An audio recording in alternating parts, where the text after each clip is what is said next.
Well the tale of two Gulshans, दो गुलशन झा की कहानी। एक वो जब साउथ अफ्रीका के खिलाफ T20 वर्ल्ड कप प्रेशर वाले मैच में सबकी नजर गुलशन झा पर थी पिछले साल जून में, और गुलशन ने खुद को और नेपाल क्रिकेट फैंस को काफी डिसअपॉइंट किया था। और एक कल वाला मैच, हालांकि दोनों में कोई कंपैरिजन नहीं और ना ही मैं वर्ल्ड कप को एक प्रैक्टिस मैच से कंपेयर कर रहा हूं, लेकिन इस इनिंग से क्या कुछ बदल सकता है। और कल जब हमने मैच एनालिसिस करा तो हमने निगेटिव निगेटिव काफी सारी बात करी, और वो करनी भी चाहिए, जाहिर सी बात है। जहां पर कमियां होंगी उसको बहुत लोग नहीं मेंशन करते, इसलिए मैं अक्सर मेंशन करता हूं। लेकिन जो पॉजिटिव था शायद वो थोड़ा सा रह गया, इसलिए मैंने सोचा कि यार गुलशन झा और आरिफ की वो जो पार्टनरशिप थी उसके बारे में बात करना बहुत जरूरी है। और जिस तरह से गुलशन झा ने बीते कुछ सालों में वो लास्ट ओवर्स में आकर के या आखिरी में जो उम्मीद बन के आते हैं, कैसे इन इनिंग्स से गुलशन जो है वो काफी ज्यादा डेवलप हो सकते हैं। सो एक तरफ आप सबको याद होगा वो एक मेमोरी या फिर ये एक फोटो, मतलब मुझे नहीं लगता है कि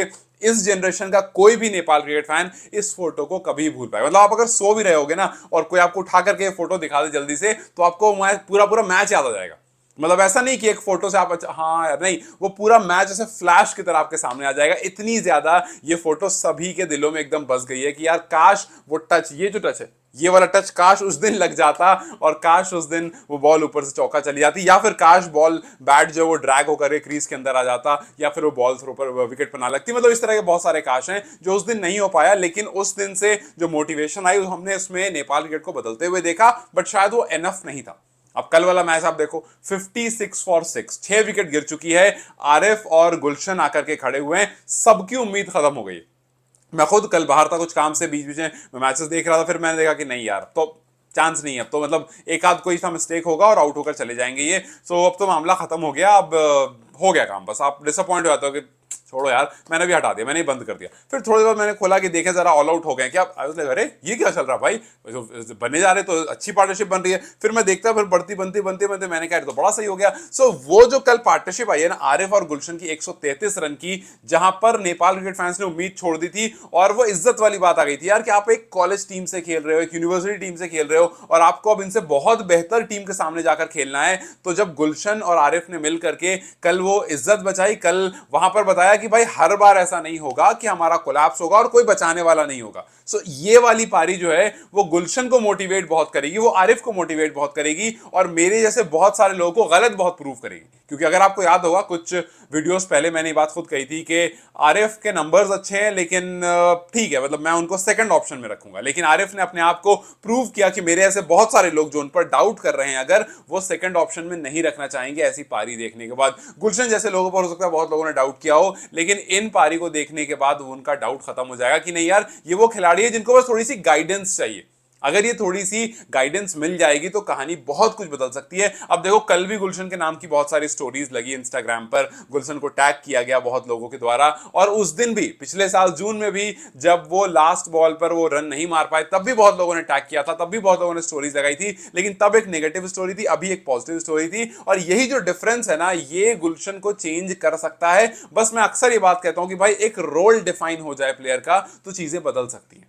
कल अगर आपने नोटिस करा होगा तो आयरी काफी डिफरेंट खेल रहे थे। आयरी आकर के इत्मीनान से रुक करके जो बॉल यूजुअली वो T20 क्रिकेट में उस बॉल को वो मार देते, उस बॉल पे वो पुल लगा देते, वो मिड विकेट के ऊपर छक्का मार देते, लेकिन उस बॉल को वो एकदम ऐसे चढ़ करके रोकने की कोशिश कर रहे थे, और दिख रहा था कि उनका नेचुरल गेम नहीं है, but he is trying something. और इससे ये समझ में आ रहा था कि उनको बोला गया है कि यहां पर विकेट्स बहुत गिर गई हैं, जल्दबाजी करोगे तो बहुत से बहुत 20 25 30 रन ही ऐड कर पाओगे, बहुत अच्छा रहा तो 40 50 ऐड कर दोगे। लेकिन अगर रुकोगे, जैसे कल आरिफ और गुलशन ने दिखाया कि भाई रुकना पड़ता है, आपको क्रीज पर खड़ा होना पड़ता है। अगर आप क्रीज पर खड़े हो जाओगे तो काम हो जाएगा। And if I am not wrong, इससे पहले भी ऐसा हुआ है जब गुलशन ने खड़े होकर के मैचेस जीता, और वाकई हुआ है, मतलब if I am not wrong क्या वाकई ऐसा हुआ है कि गुलशन ने खड़े होकर के मैचेस जिताए। और इस तरह की जो पारी है ना, वो भरोसा डाल देता है। जब आप खुद सोचो, आप बल्लेबाजी कर रहे हो, आपने अपनी टीम को कोई ऐसा मैच जिताया, अब आप एक तो जब घर जाते हो, सो रहे होते हो, उठ रहे होते हो, आपको एक एक रन अपने याद आते कि यार ऐसे मारा था, ऐसे मारा था, ऐसे मारा था। तो वो जो कॉन्फिडेंस आपकी, और ये हर केस में होता है, अगर आप सोच रहे हो कि ये सिर्फ गली क्रिकेट में होता है, तो नहीं, ये हर लेवल पर होता है। अगर आप गली क्रिकेट में अपनी टीम को मैच जिताते हो तो आप 2 दिन तक खुश रहते हो कि भाई ऐसे शॉट मारा था मैंने, ये मारा था, ऐसे बॉल डाली थी। यही सेम केस होता है जब आप ऊपर वाले लेवल पर खेलते हो या उससे ऊपर खेलते हो, आपके दिमाग में वो चलता रहता है और आप कॉन्फिडेंस से भरे खड़े रहते हो, जब अगले मैच में बल्लेबाजी करने आते हो तो वो कॉन्फिडेंस काफी बार आपको हेल्प करता है। आपको अगर याद होगा लास्ट टाइम जब नेपाल वर्सेस वेस्ट इंडीज ए हो रहा था अप्रैल 2024 में, if I am not wrong, वहां भी गुलशन ही लास्ट में थे जिन्होंने एक जबरदस्त चेज 205 रन का वो चेज जो था जहां पर 2-3 बॉल बच रही थी, उससे पहले नेपाल ने उस मैच को जीत लिया था, वहां भी गुलशन ने आकर के मैच को फिनिश किया था। सो गुलशन ने ऐसे पारियां खेली हैं और काफी बार उन्होंने बॉल से 4-5 विकेट लेकर के मैचेस जिताए, लेकिन काफी बार फ्लॉप भी हुए हैं। ऐसा नहीं है कि एकदम 100% सक्सेस रेट है, काफी बार फ्लॉप भी हुए हैं, काफी बार उम्मीद जो है वो डूब भी गई है। लेकिन इस तरह की पारी जो है ना, और खास करके आप देखो फॉरेन कंडीशन में जाकर खेल रहे हो, गुलशन ने यूके में जाके मैचेस नहीं खेले और इस बार आप घर पर नहीं खेल रहे हो, वेस्ट इंडीज ए के खिलाफ आप घर पर खेल रहे थे और घर की कंडीशंस आपको पता थी, थोड़ा सेट होने के बाद आप कॉन्फिडेंस हो जाते हो, अपना क्राउड रहता है, लोग चेयर कर रहे होते हैं, तो बहुत सारी चीजें रहती हैं जिससे आप कॉन्फिडेंट रहते हो। यहां पर कंडीशन दूसरे की, मैदान दूसरे का, लोग दूसरे, उन सबके बीच में आपको परफॉर्म करना ये थोड़ा सा आपको बैकफुट पर लाता है। लेकिन वहां पर आकर के अगर आप 80 रन जड़ देते हो, और आसिफ शेख जिन पर जाहिर सी बात है बहुत लोग मेरे ऐसे शक कर रहे थे, हालांकि मैंने ये भी कहा था कि आसिफ के नंबर्स बहुत अच्छे हैं, आसिफ ने CWC L2 में उनका एवरेज सबसे बेहतरीन है जितने प्लेयर्स अभी एक्टिव प्लेयर्स खेल रहे हैं। सो यस, उनके नंबर्स अच्छे हैं और उन्होंने प्रूव भी किया कि भाई क्यों अच्छे हैं, क्यों मैं एक रिलायबल प्लेयर हूं और कंडीशन कैसी भी हो आकर के रन बनाया जा सकता है। सो यस, इन दोनों की पारी से टॉप ऑर्डर भी काफी मोटिवेट होगा। इन दोनों की पारी से जहां पर एक इम्पॉसिबल लग रहा था, वहां पर 133 का वो जो पार्टनरशिप है 56 for 6 के बाद 213 रन आप चेस कर रहे थे, आपके विकेट्स गिर चुकी थी, आप लास्ट प्लेयर थे, आपके बाद कोई रिलायबल बैट्समैन नहीं था कि भाई अब ये और गिरे तो फिर यार सोमपाल कामी वगैरह हैं, फिर उसके बाद आपको नंदन है, तो मतलब आप ये नहीं सोचोगे कि यार 150 रन आकर के जोड़ देंगे। सो उसके बावजूद एक 5-6 विकेट का कोलैप्स के बाद भी आकर के टीम को बचाना, यही चीज है जो नेपाल मांगती है। अक्सर हमने देखा ना, अक्सर हमने नेपाल के बारे में कोलैप्स के बारे में कितनी बातें की है कि यार कोलैप्स हो जाता है, कोलैप्स हो जाता है, कोलैप्स हो जाता है, लेकिन हमने कभी भी कोलैप्स सर्वाइवल की बात नहीं की। यार कोलैप्स हुआ लेकिन एक आदमी ने आकर के बचा लिया। ये चाहिए और ये और चाहिए कि भाई शुरू के 1-2 विकेट अगर गिर जाए तो आकर के 4th 5th वाला जो है बचा करके चला जाए और लंबी पारी खेल जाए। ये जब होता है ना तो टीम के अंदर कॉन्फिडेंस आता है। आई एम टेलिंग यू कि इस तरह की और अगर पारियां आएंगी तो आपको फिर यूके हो, स्कॉटलैंड हो, नीदरलैंड हो, फर्क नहीं पड़ेगा। आप कॉन्फिडेंट अगर रहोगे ना तो आप सब कर लोगे। एंड एक और चीज, स्टुअर्ट लॉ काफी खुश होंगे, इसलिए नहीं कि मैच जीत गए, बल्कि इसलिए कि एक हारे हुए मैच में अपना भरोसा जताया और अपने अंदर कॉन्फिडेंस डाला तो मैच को जीत कर निकल गए। यहां पर मैं सच बता रहा हूं, स्टुअर्ट लॉ इस बात से बिल्कुल मतलब ठीक है, होंगे खुश कि पहला मैच था, आप यूके खेलने आए, मैं कोच हूं, टीम ने अच्छा परफॉर्म करा, हम जीत गए। लेकिन इससे ज्यादा वो इस चीज के लिए खुश होंगे कि एक हारे हुए मैच में जान डाल दी कि भैया हम भी हार गए थे, हम निकल गए थे इस मैच से, लेकिन दो इंसान वहां खड़े थे और उन दोनों को भरोसा था और वो दोनों खड़े रहे। उन्होंने अपना गेम चेंज नहीं किया कि नहीं यार हम मारना शुरू कर दें, नहीं, वो अपना खेलते रहे, जब मौका मिला मारा भी, लेकिन वो खेलते रहे, स्ट्राइक रोटेट करते रहे और इवेंचुअली ऐसा हुआ कि उस मैच को लेकर के वो निकल गए। सो यही वाली चीज है जहां पर स्टुअर्ट लॉ जब बात कर रहे थे कि भैया कहां कहां पर काम करना है, किसको क्या क्या रोल देना है, यहां पर उनको भी समझ में आया कि हाँ भाई बेहतर ये होगा कि गुलशन को ये वाला रोल दे दिया जाए, क्योंकि गुलशन यहां पर अच्छा कर रहे हैं, गुलशन के बारे में पास में भी देखा है हमने, सुना है हमने,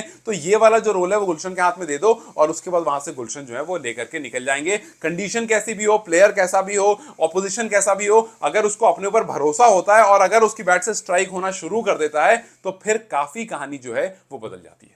तो अब जिस तरह से आरिफ ने खेला, जिस तरह से गुलशन ने खेला, आई एम वेरी श्योर कि आसिफ हो, कुशल हो, खुद दीपेंद्र सिंह आयरी हो, जिनको अपने गेम पर थोड़ा काम करने की जरूरत है ओडीआईज में, ये सब कुछ आपको बदलता हुआ दिख सकता है। एंड स्टुअर्ट लॉ को थोड़ा सा भरोसा हो जाएगा, स्टुअर्ट लॉ कहेंगे नहीं यार इनको थोड़ा सा और पुश करते हैं, कंडीशन अलग है लेकिन ये प्लेयर हैं जो कर सकते हैं, और उसके बाद चीजें जो हैं वो बदल जाएंगी। सो आई एम टेलिंग यू, ऐसी और पारियां अगर आएंगी ना, और अगर यही पारी किसी बड़े फॉर्मेट में आ गई, सॉरी किसी बड़े प्लेटफॉर्म पर आ गई, then I am telling you कि यही से चीजें बदलती है ना यार। एमएस धोनी ने आकर के 183 रन किया था पाकिस्तान के खिलाफ, उसके बाद एमएस धोनी ऑटोमेटिकली एक अलग एमएस धोनी दिखने लगे थे। वरना शुरू में जब शुरू के अपने डेब्यू मैच में एक बार रन आउट हो गए, फिर जल्दी आउट हो गए, तो लोगों ने उनको एकदम ढीला सा लिया था कि हाँ चलो ठीक है, लेकिन 1-2 पारी आई, लोगों ने कहा मजबूत हुए, 1-2 पारी आई मजबूत है। लेकिन जिस दिन एमएस धोनी ने खुद कहा था कि जिस दिन मैंने 183 रन की पारी खेली थी, आई थिंक श्रीलंका के खिलाफ या पाकिस्तान के खिलाफ, थोड़ा आई थिंक श्रीलंका के खिलाफ खेली, सॉरी श्रीलंका, जब वो 183 की पारी आई थी, ऑपोजिशन मुझे थोड़ा सा स्लिप हो रहा दिमाग से, तब उस टाइम पर एमएस धोनी ने कहा था कि एक मतलब उससे काफी टाइम के बाद कि जब मैंने 183 मारा था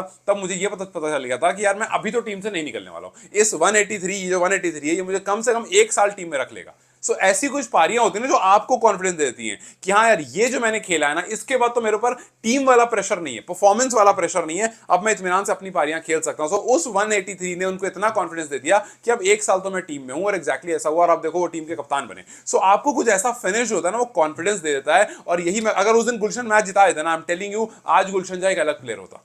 सिर्फ और सिर्फ सारा खेल कॉन्फिडेंस का है। अगर उस दिन गुलशन वो मैच जिता देते, अगर वो अपर कट लग जाता, अगर वो डाइव हो जाता, अगर वो मैच जीत जाते, तो आज गुलशन झा एक अलग गुलशन झा होता। यही कहानी होती है सारी। जब आप कोई बड़ा मैच जिताते हो ना, जब आप लास्ट में लेकर जाते हो और अपने बलबूते पर, एम एस धोनी को क्यों फिनिशर कहा था? इसलिए नहीं कि वो मैच फिनिश करते, उनको अपने ऊपर एक्स्ट्रा भरोसा है। सोचो, इतना भरोसा है कि काफी बार आरसीबी वाले मैचेस में जहां पर काम आसानी से हो सकता था, वहां मुश्किल करके हरा दिया।